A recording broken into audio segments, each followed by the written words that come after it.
কোটা সংস্কার আন্দোলনে ছাত্রদের উপর নির্যাতনের পরপরই যে বা যারা ফ্রন্টলাইন থেকে প্রতিবাদ করেন তার মধ্যে ঢাকা বিশ্ববিদ্যালয়ের আইন বিভাগের শিক্ষক ডক্টর আসিফ নজরুল। বর্তমানে তিনি অন্তর্বর্তীকালীন সরকারের আইন বিষয়ক উপদেষ্টা হয়েছেন।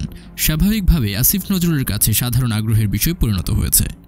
সেই ধারাবাহিকতায় 2020 সালে আসিফ নজরুলের একটি ফেসবুক পোস্ট ভাইরাল হয়েছে। সেই স্ট্যাটাসে আসিফ নজরুল লিখেছিলেন তার হাতে ক্ষমতা থাকলে দেশের উন্নয়নে তিনি কী পদক্ষেপ গ্রহণ করতেন। সেই স্ট্যাটাসটি শেয়ার করেছেন আসিফ নজরুলের শাশুড়ি অভিনেত্রী নির্মাতা মেহের আফরোজ শাওন। উল্লেখ্য, প্রখ্যাত কথা সাহিত্যিক হুমায়ুন আহমেদের দ্বিতীয় স্ত্রী শাওন। আর ডক্টর আসিফ নজরুল বিয়ে করেছেন হুমায়ুন আহমেদের প্রথম ঘরের সন্তান অভিনেত্রী শিলা আহমেদকে। যাই হোক, শাওন লিখেন, এখন যেহেতু আসিফ নজরুলের হাতে ক্ষমতা এসেছে তাই তার সেই পদক্ষেপগুলো গ্রহণ করার সময় এসেছে।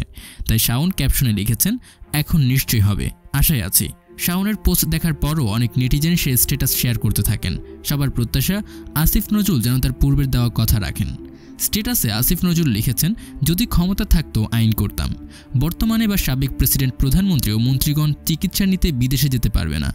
ক্ষমতা, চাকুরি বা ব্যবসা কোনোভাবেই সন্তানরা সরকারের সাথে সংশ্লিষ্ট হতে পারবে না। সপ্তাহে অন্তত একদিন তাদের গণপরিবহনে চড়তে হবে। রাস্তায় চলাকালে তারা অন্য একটি যানবাহনও থামিয়ে রাখতে পারবেন না। বিদেশ গমনের ক্ষেত্রে তারা অতি জরুরি ছাড়া অন্য কোনো সফর সঙ্গে নিতে পারবেন না। এই বিষয়ে সংসদকে জানাতে হবে। জনগণের টাকায় কোনো কিছু উদ্বোধন বা জনগণকে সাহায্য করার ক্ষেত্রে তাদের নিজেদের নাম ব্যবহার সম্পূর্ণ নিষিদ্ধ।